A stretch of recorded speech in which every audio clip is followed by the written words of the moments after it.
تم کیوں روتے ہو؟ انہوں نے عرض کی اے رب ہم تیری خفیہ تدبیر سے بے خوف نہیں ہیں۔ رب تعالی نے ارشاد فرمایا تم اسی حالت پر رہنا، کبھی مجھ سے بے خوف مت ہونا، کیونکہ یہ عمل مجھ کو بہت محبوب ہے۔ جو بھی میرے خوف سے روتا ہے میں ان کو ہر مصیبت سے خلاصی عطا کرتا ہوں۔ حضرت سیدنا ابو ہریرہ رضی اللہ تعالی عنہ سے مروی ہے کہ رسول خدا صلی اللہ تعالی علیہ وآلہ وسلم نے فرمایا بنی اسرائیل میں ایک شخص تھا جس نے زندگی بھر کبھی کوئی نیکی نہ کی تھی۔ اس نے اپنے گھر والوں کو وصیت کی کہ جب میں مر جاؤں تو مجھے جلا دینا اور میری آدھی راکھ جنگل میں اڑا دینا، جبکہ آدھی راکھ دریا کے سپرد کر دینا۔ رب تعالیٰ کی قسم اگر اللہ تعالیٰ نے میری گرفت کی تو میں اس عذاب سے بہت ڈرتا ہوں۔ جب اس شخص کا انتقال ہو گیا تو اس کی رضا کے مطابق گھر والوں نے اس کی وصیت پوری کر دی۔ اللہ تعالیٰ نے دریا کو اس کی راکھ جمع کرنے کا حکم ارشاد فرمایا تو اس نے اپنے اندر اس کی موجود راکھ تمام جمع کر دی۔ پھر جنگل کو بھی یہی حکم ہوا، اس نے بھی ایسا ہی کیا۔ پھر اللہ تعالیٰ اس شخص سے سوال کیا کہ بتاؤ تم نے ایسا کیوں کیا؟ اس نے عرض کی اے میرے رب تو جانتا ہے کہ میں نے یہ سب کچھ فقط تیرے خوف کی وجہ سے کیا تھا۔ یہ سن کر اللہ رب العالمین نے اس کی بخشش فرما دی۔ حضرت سیدنا یحییٰ بن عبد الملک پر خوف خدا بندی کا بڑا غلبہ تھا۔ آپ دن رات روتے رہتے، یہاں تک کہ آپ کی آنکھوں میں ہمیشہ آشوب چشم جیسی سرخی رہتی تھی۔ یہ دیکھ کر بعض لوگوں نے عرض کی حضور آپ کی آنکھوں کا علاج یہی ہے کہ آپ رونا چھوڑ دیں۔ تو آپ نے فرمایا اگر یہ آنکھیں اللہ کے خوف سے رونا چھوڑ دیں تو پھر ان میں کون سی بھلائی باقی رہ جائے گی؟ حضرت سیدنا عبداللہ بن مسعود رضی اللہ تعالی عنہ کے خاص شاگرد ہیں۔ آپ پر خوف خدا کا بڑا غلبہ تھا۔ جب حرم کعبہ میں جاتے تو کہتے میں کس طرح کعبہ کا طواف کروں؟ ہائے مجھے بڑی شرم آتی ہے کہ جو قدم گناہ کی طرف چل چکے ہوں میں ان گنہگار قدموں کو خدا کے مقدس گھر کے پاس کس طرح رکھوں؟ یہ کہہ کر آپ زارو قطار رونے لگتے۔ آپ کے سامنے کوئی اللہ تعالیٰ کے قہر و جلال کا تذکرہ کر دیتا تو آپ مرغ بسمل کی طرح زمین پر تڑپنے لگتے۔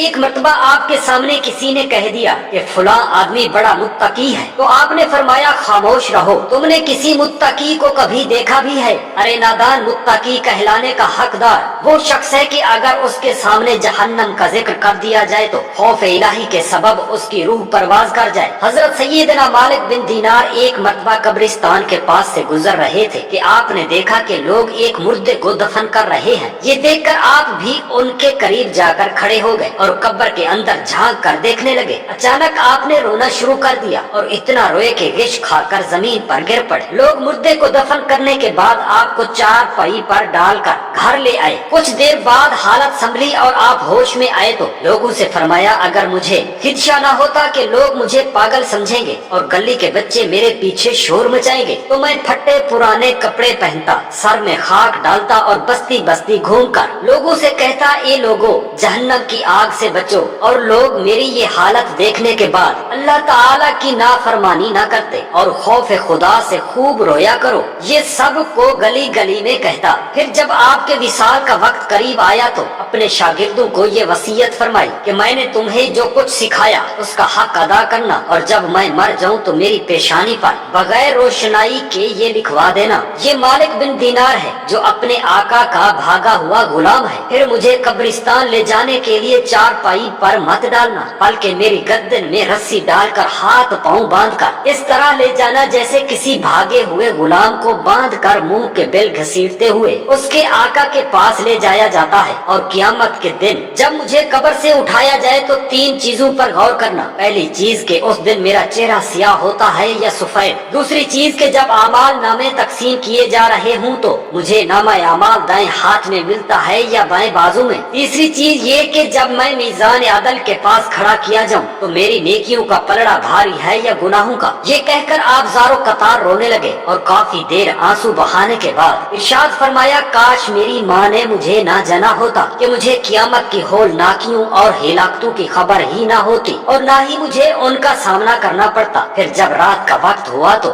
آپ کی حالت غیر ہونے لگی۔ اسی وقت غیب سے آواز آئی کہ مالک بن دینار قیامت کی ہولناکیوں اور دہشتوں سے امن پا گیا۔ آپ کے ایک شاگرد نے یہ آواز سنی تو دوڑ کر آپ کے پاس پہنچا۔ اس نے دیکھا کہ آپ پر نزاع کی کیفیت طاری تھی اور آپ انگشت شہادت آسمان کی طرف بلند کر کے کلمہ طیبہ کا ورد کر رہے تھے۔ آپ نے آخری مرتبہ لا الہ